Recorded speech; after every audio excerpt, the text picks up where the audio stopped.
समास की शुरुआत की थी। समास किसे कहते हैं? जब दो या दो से अधिक पदों के मेल से एक नवीन शब्द की रचना की जाती है तो उसे हम समास कहते हैं। और जब इसका विग्रह करते हैं तो यह विग्रह जो कहलाता है वह समास विग्रह कहलाता है। हमने इससे पहले पढ़ा था तत्पुरुष समास। तत्पुरुष समास में क्या होता है कि जिस समस्त पद का पूर्व पद जो है वह गौड़ होता है, गौड़ यानी कि छोटा होता है, और उत्तर पद प्रधान होता है, साथ ही जिसमें विभक्ति चिन्ह छिपी होती है। विभक्ति चिन्ह यानी कारक के चिन्ह छिपी होती है, उसे हम तत्पुरुष समास कहते हैं। तत्पुरुष समास आपको एक बार पहले पूरा पढ़ाया जा चुका है, तो बस इसमें आपको इतना ध्यान देना है कि इसमें विभक्ति चिन्ह छिपी होगी। आइए हम इससे तत्पुरुष समास के एक दो क्या कहते हैं उदाहरण को देख लेते हैं। तो जैसे है स्वर्गगत, तो क्या हो जाएगा इसका? जब हम विग्रह करेंगे तो इसका विग्रह करते समय स्वर्ग को गत, गति यानी कि जानना, स्वर्ग को गया। दूसरा उदाहरण देखा जाए तो शोकाकुल, शोकाकुल, ठीक है। शोकाकुल का क्या हो जाएगा? शोक से आकुल, शोक से आकुल, ठीक है। आप ध्यान देंगे कि जब समास है तो वह एक जैसा है, परंतु जब हम समास विग्रह कर रहे हैं तो विभक्ति चिन्ह जो है बदलती जा रही है। शोक से आकुल, स्वर्ग को गत, फिर है हवन सामग्री, ठीक। तो हम लिखेंगे हवन के लिए, जब इसका विग्रह कर रहे हैं, के लिए सामग्री, अब देखें के लिए हो गया, ठीक है। तो आगे बस ये ध्यान देना कि कौन सा तत्पुरुष चल रहा है। जैसे कर्म, यहाँ पे क्या हो गया? कर्म तत्पुरुष समास हो गया। शोक से आकुल कौन सा समास है? अपादान तत्पुरुष समास है, ठीक है। हवन के लिए, ठीक है। संप्रदान में आता है को के लिए, तो यहाँ पे संप्रदान तत्पुरुष समास होगा। तो चूंकि हम इस समास को पहले पूरा पढ़ चुके हैं, तत्पुरुष समास को हमने अच्छी तरह से पढ़ लिया है। आज हम पढ़ेंगे अव्ययी भाव समास और अन्य समास। तो अव्ययी भाव समास किसे कहते हैं? अव्ययी भाव समास, अव्यय क्या होता है? ध्यान दीजिए, अव्यय, अव्ययी, इस समास को पढ़ना है अव्ययी भाव समास।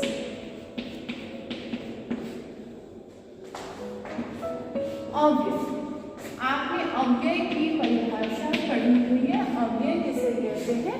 अव्यय वो होता है जिस पर किसी भी लिंग, वचन, कारक आदि का प्रभाव नहीं पड़ता है, यानी जो जैसा है वो वैसा रहता है। व्यय, व्यय यानी कि खर्च कर देना। अव्यय यानी जो जैसा है, 100 रुपए है तो 100 का 100 ही रहेगा। व्यय यानी 100 में से हमने 2 या 4 खर्च कर दिया, ठीक है। तो हम पढ़ते हैं अव्ययी भाव समास। इसमें क्या होता है?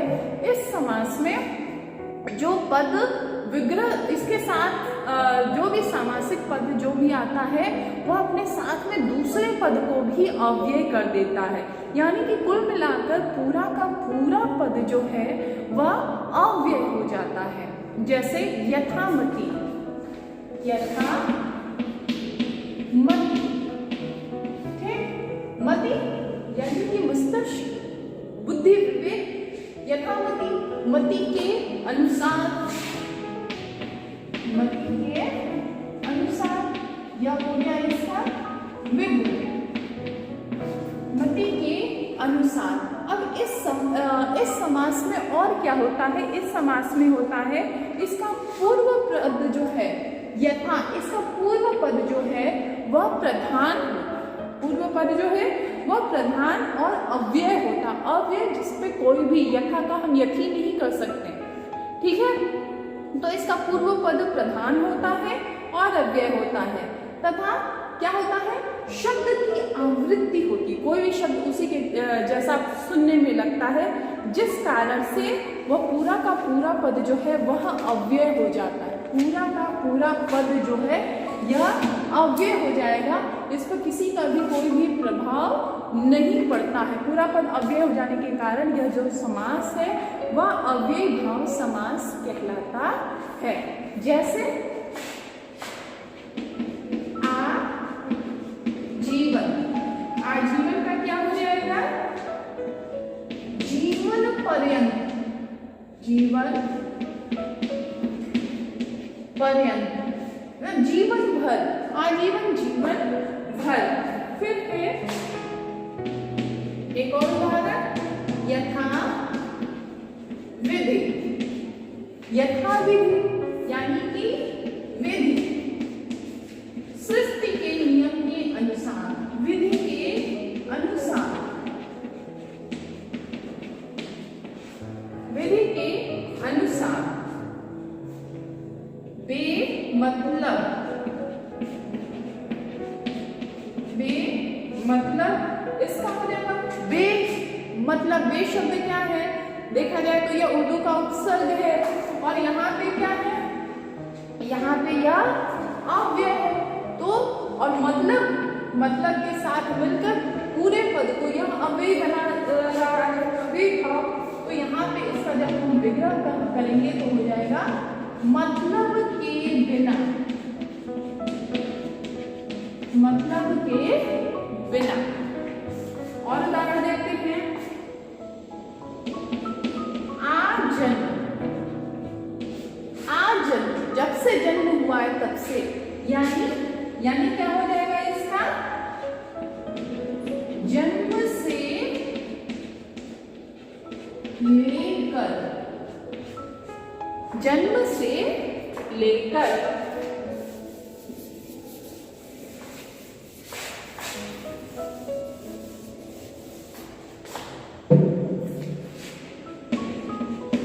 यथा संभव, यथा संभव का क्या हो जाएगा, जैसा संभव हो, जैसा संभव हो, यथा संभव जैसा संभव हो। एक और देखते हैं, भर पेट, भर पेट का क्या हो जाएगा,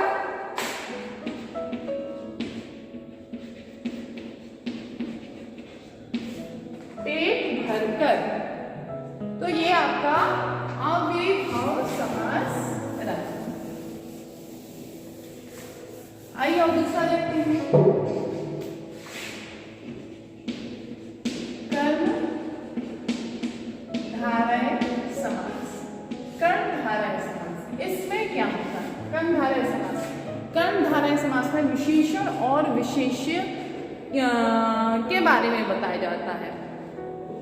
पहला पद इसमें विशेषण और दूसरा पद विशेष्य होता है। और विशेषण और विशेष्य क्या है, विशेषण आप जानते ही हैं, संज्ञा या सर्वनाम की विशेषता बताने वाले शब्दों को हम विशेषण कहते हैं। और दूसरा पद क्या होता है, विशेष्य, यानी कि संज्ञा या सर्वनाम जिसकी विशेषता बताई जा रही है उसे हम कहते हैं विशेष्य।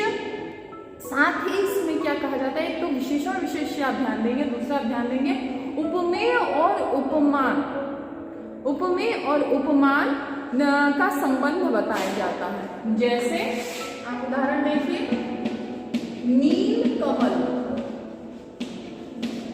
नील कमल, कमल कैसा है, कमल विशेष्य हो गया, विशेष्य संज्ञा या सर्वनाम। और नील कमल कैसा है, नीला है कमल, नीला है जो कमल।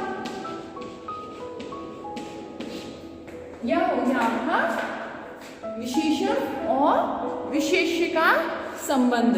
दूसरा शब्द देखते हैं,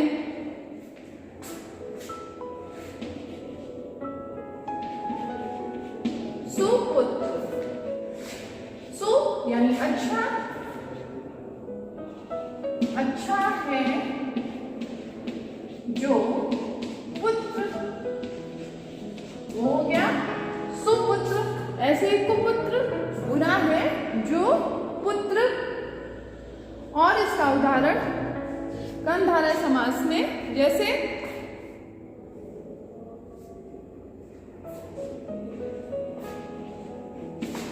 अंध कूप। अंध यानी कि अंधा, जहां कुछ दिखाई न देता हो। अंधा है जो कूप, कूप यानी कुआं, अंधा है जो कूप। श्वेतांबर, श्वेतांबर यानी कि श्वेत है जो अंबर, अंबर का मतलब वस्त्र। श्वेत है जो अंबर, अंबर यानी कि वस्त्र।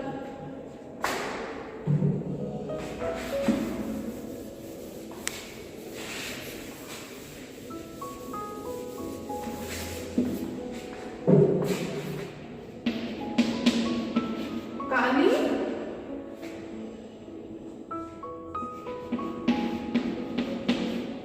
काली मिर्च, इसका हम लिखेंगे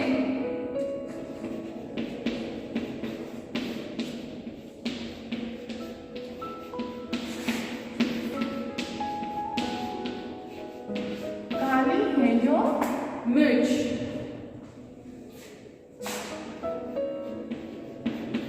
दुरात्मा, अब यहाँ आत्मा की विशेषता क्या है कि यह बुरी आत्मा है।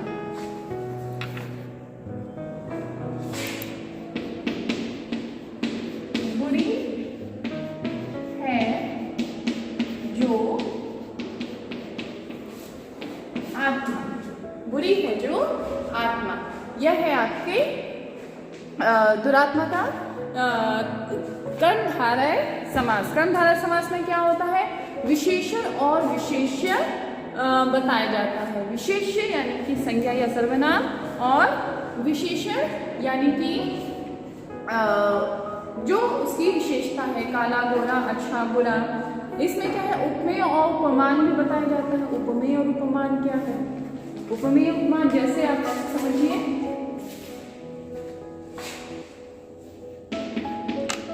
स्त्री रत्न, क्या है, स्त्री रत्न।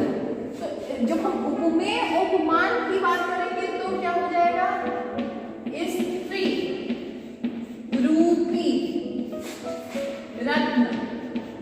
जब हम उपमेय उपमान की बात करेंगे, स्त्री रूप, अभी हम विशेषण विशेष्य की बात कर रहे थे, अब हम उपमेय उपमान की बात कर रहे हैं, स्त्री रूपी रत्न। फिर है आपका संसार सागर। संसार सागर क्या होगा, संसार रूपी, रूपी मतलब मान लेना, रूपी मतलब मान लेना, रूपी सागर। संसार रूपी सागर, हमें संसार को कहते हैं ना भव सागर, भावनाओं का सागर है ये। तो उसी प्रकार से संसार सागर। देह लता, देह रूपी लता, ठीक, देह रूपी लता। आइए एक और दो शब्द और देखते हैं उपमेय उपमान से संबंधित कर्मधारय समास।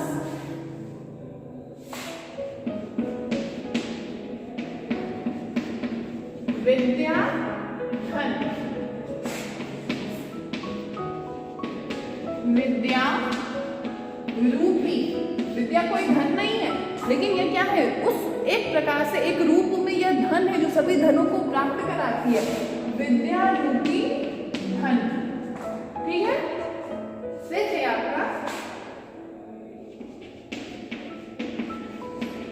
कुसुम कोमल। कुसुम कोमल, कुसुम का मतलब पुष्प, कोमल, तो कुसुम रूपी कोमल नहीं, कुसुम सा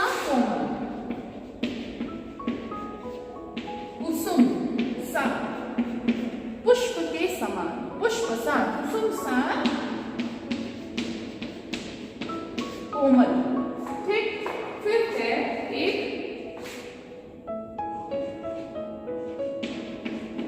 पुरुष सिंह। ये हो जाएगा पुरुष सिंह, पुरुष सिंह। तो सिंह के समान पुरुष, ध्यान दीजिए, पुरुष सिंह। आप पुरुष के समान सिंह नहीं लिखेंगे, क्या होगा? सिंह के समान पुरुष। ठीक है, इसी प्रकार से वचनामृत। वचनामृत, वचन क्या है? वचन के समान अमृत, अमृत के समान वचन। अमृत के समान क्या है? वचन, अमृत के समान वचन। क्रोधाग्नि क्या है?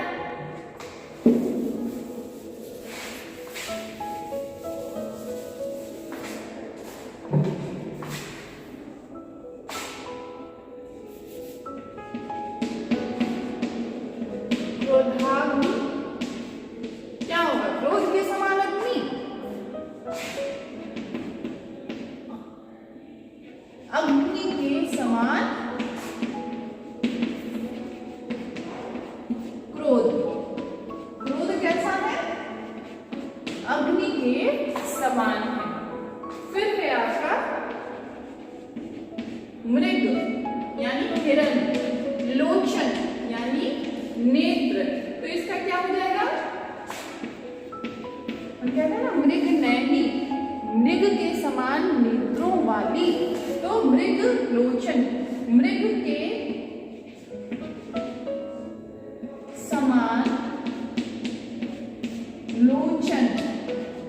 लोचन यानी कि नेत्र। याद रखिएगा, पर्यायवाची शब्दों में पूछा जा सकता है लोचन। ठीक, प्राण प्रिय, प्राण प्रियता,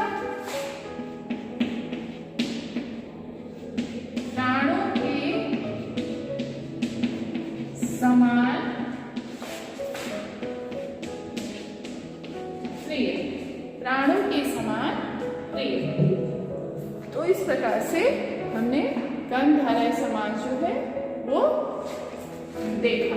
आइए हम अगला समास देखते हैं। हमने तत्पुरुष समास देख लिया, अव्ययी भाव समास देख लिया, कर्मधारय समास को भी देख लिया। अब हम देखते हैं आपका अगला समास द्विगु समास। द्विगु समास, द्विगु समास, द्विगु समास में क्या होगा? ध्यान दीजिए, इसका प्रथम पद जो है वो संख्यावाची होता है। प्रथम पद संख्यावाची होता है, यानी कि ये संख्याओं को बताता है। तो इसमें क्या होता है?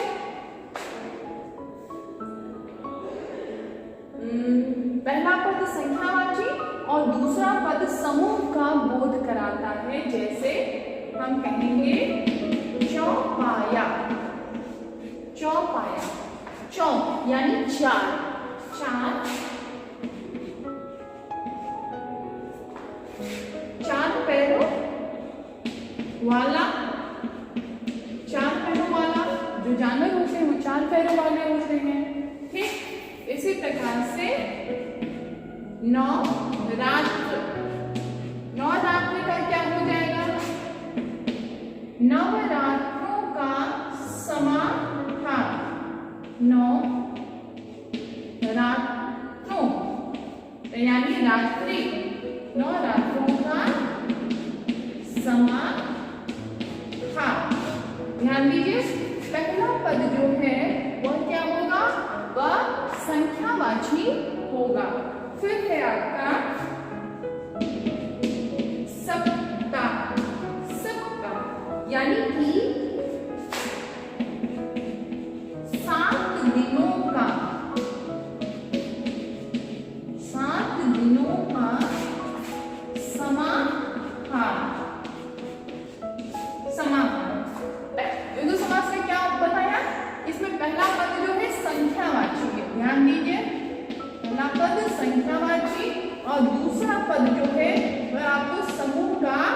बोध कराना है, तो इसमें क्या है 4, 9, 7, ठीक है।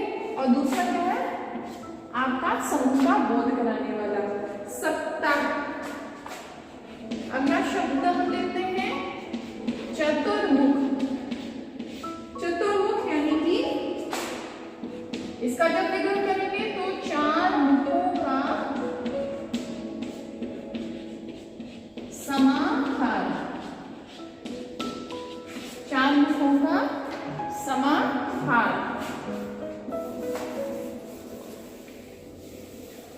अगला शब्द लिखते हैं, अगला शब्द लिखते हैं पंजाब। आब नदियों को कहते हैं, ठीक है। और पंज यानी 5, ठीक है। तो क्या हो जाएगा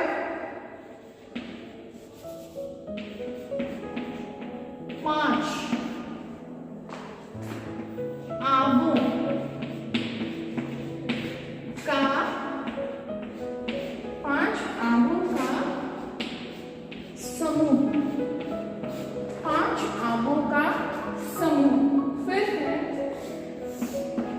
दोपहर, दोपहर इसका विग्रह करेंगे दोपहरों, पहर यानी समय, दोपहरों का समाहार, ठीक है। फिर है आपका सत सही, सत सही लिखेंगे। इसका अक्सर करके पूछा जाता है परीक्षा में, सत सही 700, 700 दोहों का, 700 दोहों का समाहार, ठीक। फिर अगला शब्द लिखते हैं, देखिए आप 2, 5, 7 यानी 7, 7 यानी 100, ठीक है। फिर हम क्या लिख रहे थे त्रिभुवन, त्रिभुवन 3 यानी 3, ठीक है। तो यहाँ क्या लिखेंगे, यहाँ लिखेंगे हम 3 भुवनों का समाहार।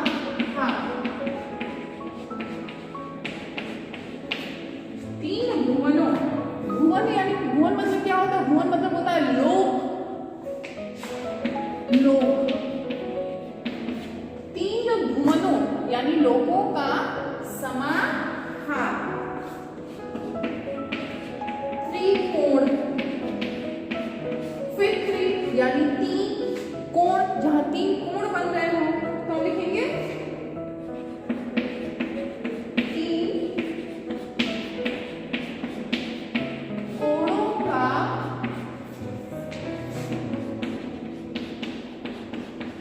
समाहार। ये क्या है आपका, ये है आपका द्विगु समास। द्विगु समास के दिख में आपके कुछ उदाहरण, तो समझ में आता है कि द्विगु समास में क्या होता है। द्विगु समास का पहला पद जो है वो संख्यावाची होता है और दूसरा पद जो है वह आपका किसी समूह का द्योतक होता है।